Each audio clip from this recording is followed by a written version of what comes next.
ஞானகுரு உபதேசிக்கும் பொழுது ஒரு அன்பர் கேள்வியாக அவரிடம் கேட்டதற்கு ஞானகுருவுடைய பதில். ஏன்னா அந்த அன்பர் கேட்பது ஈஸ்வரப்பற்று, அதாவது உங்களுடைய குருநாதர் உங்களுக்கு எல்லா சக்திகளும் கொடுத்தார், நீங்கள் பெற்றீர்கள்.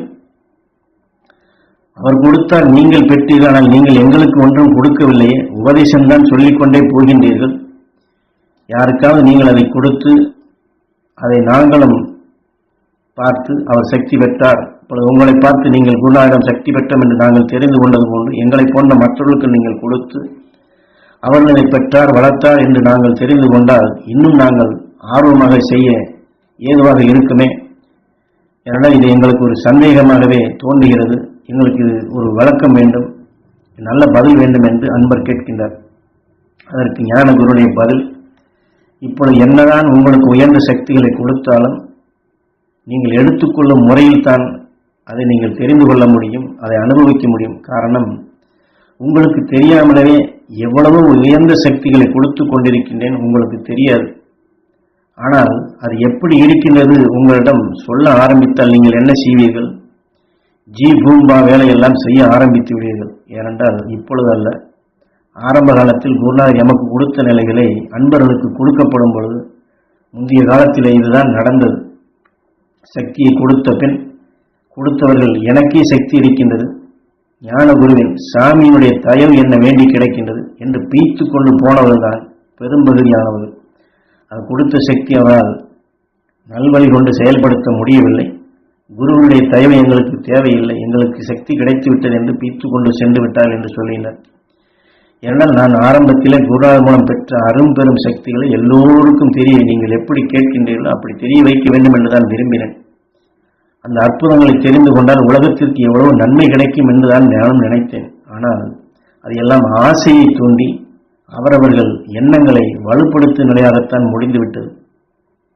ஆனால் அந்த ஆசை கூடும் பொழுது அருள் வழியை மறந்து விடுகின்றார்கள். ஆக மொத்தம் ஒருவருக்கு ஒரு உயர்ந்த சக்தியை புரியக்கூடியதாக கொடுத்தாலும் அதை அவரோ மற்றவர்களுக்கு தெரிந்துவிடக்கூடாது என்ற நிலைக்கு தனக்கு மட்டுமே சொந்தம் என்றும் எல்லாம் எங்களுக்கு தெரிந்துவிட்டது என்று சொன்ன பின் அவர்கள் குருவாக மாறத் தொடங்குகின்றார்கள்.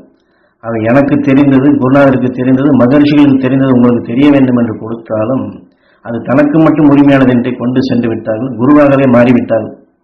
ஆகவே தெளிவாக நீங்கள் தெரிந்து கொள்ள வேண்டியது, இந்த தியானத்தின் மூலம் நீங்கள் அந்த சக்தியை பெற்று வளர்த்தால்தான் யாம் கொடுக்கும் சக்தி நீங்கள் பரிபூர்ணமாக உணர முடியும் என்று குரு தெளிவாக்குகின்றார். ஒரு உதாரணமும் சொல்லுகின்றார்.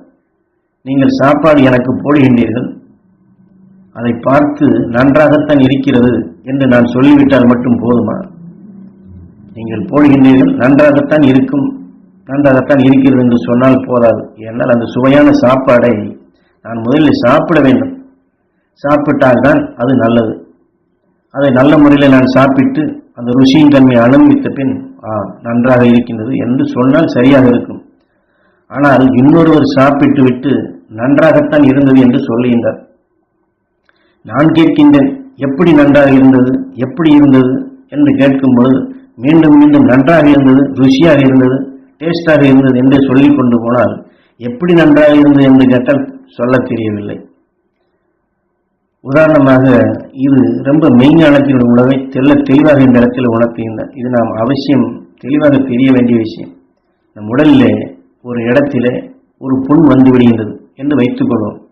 அது நம்மை கடுகடை என்று வேதனைப்படுத்துகின்றது, நம்மால் தாங்க முடியவில்லை. அதற்காக ஒரு மருந்தை வாங்கி அந்த மருந்தை போட்டு அதை ஆற வைக்க விரும்புகின்றோம். அப்போதும் அந்த மருந்தை வாங்கி போடும் பொழுதும் சிறிது வேதனையும் இருக்கத்தான் செய்கின்றது. ஆனாலும் இந்த மருந்தை போட்டு சீக்கிரம் இதை ஆற்றி விடுவோம், அது பொறுமையுடன் நாம் செயல்படுத்துவோம் என்றால் அந்த ஆசை இருந்தால் அந்த மருந்திலே அதை எடுத்து அந்த புண்ணுக்கு போட்டு மருந்தை ஆற்ற முயற்சி பண்ணலாம்.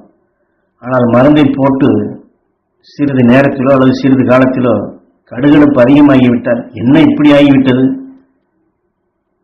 மருந்து போட்டால் வேதனை அதிகமாகிறதே, இந்த மருந்து இதுக்கு ஆகுமா, இந்த மருந்தை போட்டால் புண் ஆறுமா என்று மருந்தை தூக்கி எரிந்துவிட்டால் என்ன நடக்கும்?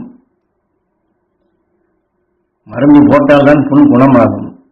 மருந்தை போட்ட பின் எனக்கு கடுகடுப்பு அதிகமாகிறது என்று மருந்தை தூக்கி எறிந்து விட்டால் புண் ஆறாது. இதை போன்றுதான் இந்த மனித வாழ்க்கையில் நாம் சந்திக்கக்கூடிய அந்த ஞான வழியிலே அன்றாட வாழ்க்கையில் இந்த தியானத்தை கடைபிடிக்கின்றோம், சக்திகளை எடுக்கின்றோம், ஆத்ம சுத்தி செய்கின்றோம், எத்தனை உயர்ந்த உணர்வுகளை எடுக்கிறோம் என்றாலும் சந்தர்ப்பம் சில நேரங்களில் நம்மை அறியாதது கடுமையான வேதனைகளை தோற்றுவித்துவிடும்.